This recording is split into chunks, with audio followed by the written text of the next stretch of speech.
Hi, everybody. Thanks for being here today at NRF 2026. I'm Nathan O'Neill, Director of Technology with Just Walk Out, and today I'm going to be talking about how do we use technology to create customer experiences that shoppers love, that associates love, that retailers love. Now, one of the things that I know a lot of retailers think about is how do we differentiate ourselves? How do we create experiences that delight customers? And with Just Walk Out technology, we've been able to do that. We've been able to transform several different types of stores in several different industry verticals. Just Walk Out, as you may know, has been around for several years. This is an image of one of our stores in France, which we just launched last year. I'm going to talk a little bit about the journey that we've been over really the last 12 years. We started out in 2013, and there was a lot of research that went into how can we change the retail experience. You might have heard of Amazon Go. So that store was launched at the end of 2016. We've been running that store in Seattle, right near our HQ, for that long. It's still running quite happily. If you haven't been there, the next time you're in Seattle, please come by. It's right near the Spheres. And since then, we branched out into third-party stores as well. So in 2020, the year of the pandemic, we launched frictionless retail for third-party retailers. And that was quite a success during the pandemic because customers didn't necessarily want to interact with associates and vice versa. And it really let us expand. Today we have over 350 stores live with 3P retailers. And that includes industries such as sports stadiums, education, hospitality, and so forth. I want to talk a little bit about just some of the technology that goes into our vision and sensor fusion-based stores. So one of the big things that's been at the heart of Just Walk Out since the beginning has been the concept of AI, otherwise known as neural networks, otherwise known as machine learning. And we've really been able to keep up with the latest technology using the latest machine learning models. We take all of the data that we have in the store. So we have data from cameras, we have data from sensors for some products that are small, palmable products. We also have data from catalogs, and we have data from the planogram. We also have a system where we can create a virtual planogram on the fly by actually looking at what people are taking. And then we use that machine learning model to infer who took what. Now, the problem sounds pretty simple, who took what, but it's actually pretty complicated. We have to be able to track individuals in a store perfectly, and then we have to be able to see what they can pick up out of a shelf. We even have to be able to deal with group shopping. So when groups come in, we can recognize groups. We know when people might disperse during a shop and then leave the store. And then at the end of it, they can leave the store and they will be charged with their receipt within a few minutes after leaving the store. Our accuracy is exceptionally high with this technology, and it's really enabled us to decrease shrink from a lot of these stores. As I mentioned, we're now in 5 countries with over 350 stores as of today. Every week we're launching new stores with the technology. We've got them in sports stadiums, we have them in airports, hospitality environments, events, and also some pop-up installations. I want to talk a bit about some of the value drivers. So one of the big things with frictionless technology is increasing throughput. So a lot of stores, there might be lines outside the store to get in, there might be lines inside the store or at checkout. And that is probably the biggest bang for the buck in terms of how do merchants increase revenue, but also how to delight shoppers. So shoppers don't want to waste their time in line when they can get in and out in a couple of minutes.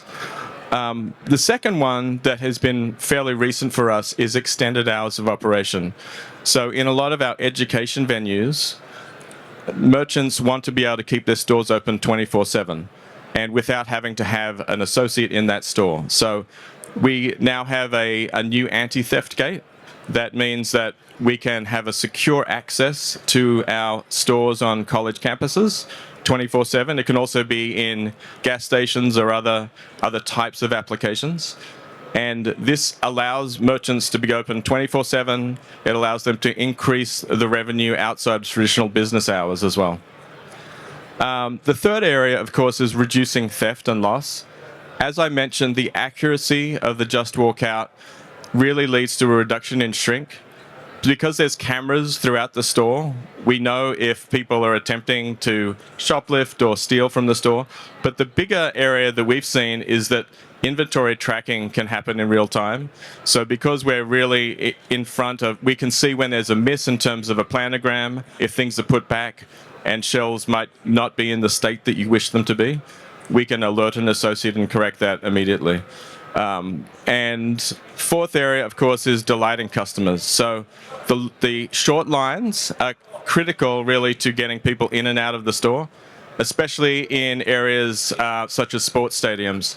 So we've been able to improve the throughput of stores. We can get 5 or 6 shoppers through each one of our exit lanes in 1 minute, which is about 4 or 5 times as fast as a traditional checkout. And we see that customers are delighted with that speed.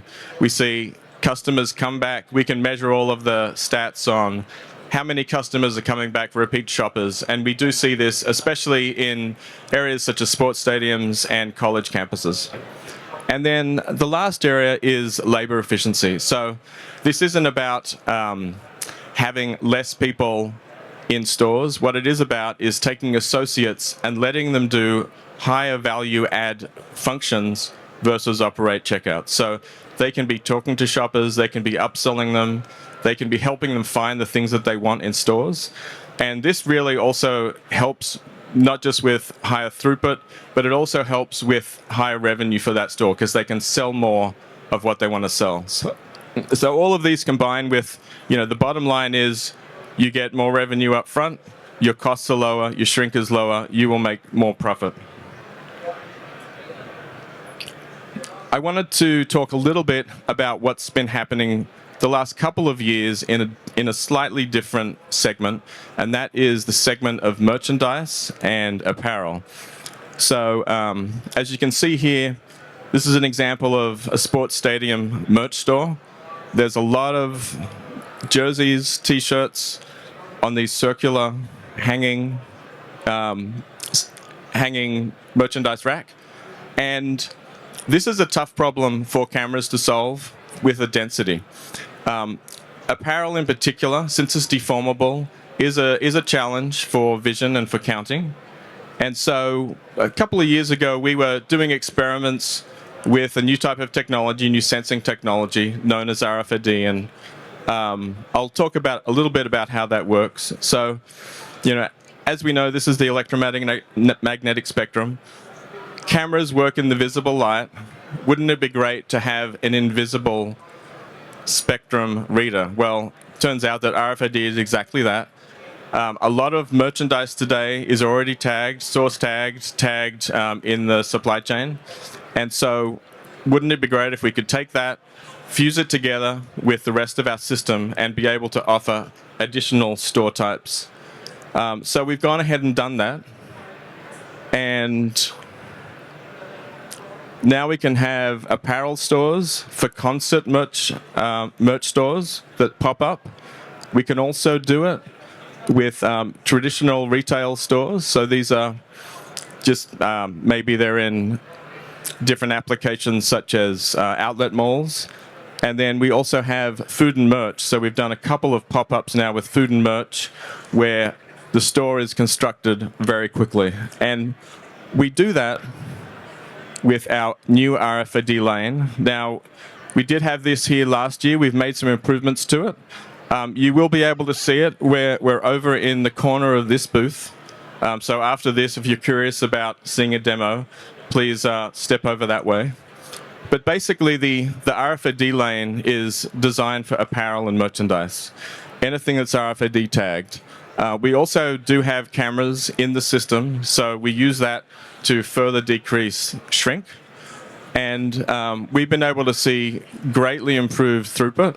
We're getting 4 to 5 times the people through these lanes as previously. Efficiency of associates is incredibly high. We've been able to reduce 40 to 60% of the associates who man the checkouts. And customers are delighted. They're able to get in and out, especially in the concert environment. And last year we successfully ran several pop-up stores in conjunction with Amazon Music, and they were very successful. We got great raves from the fans.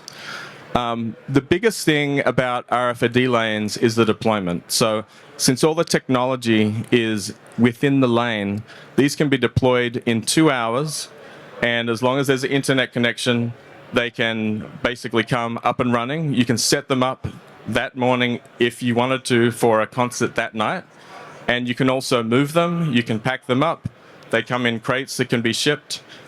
We're seeing a lot of demand in terms of both concert but also sports stadiums, and also these events that are coming up, not just in apparel but also food and merchandise. And I think the quick setup in particular lets you reconfigure them. It lets you move them from within a venue, maybe from one store to another within a venue. Incredibly useful for sports stadiums, but also event venues in general. And moving forward, customer delight. That's a big area of what we wanted to see. Customers at our concert merch pop-ups, they love this. We've got so many great reviews. And this is an example of the Texas Rangers. After they installed the first RFID lanes, they then won the World Series. So, you know, it's a classic example of technology does actually help you. That is pretty much what I've got today. I will remind you, if you do want to see a demo, we're over here at the corner of the booth. So please come over and talk to one of our people. We're happy to help you. Thank you, everyone.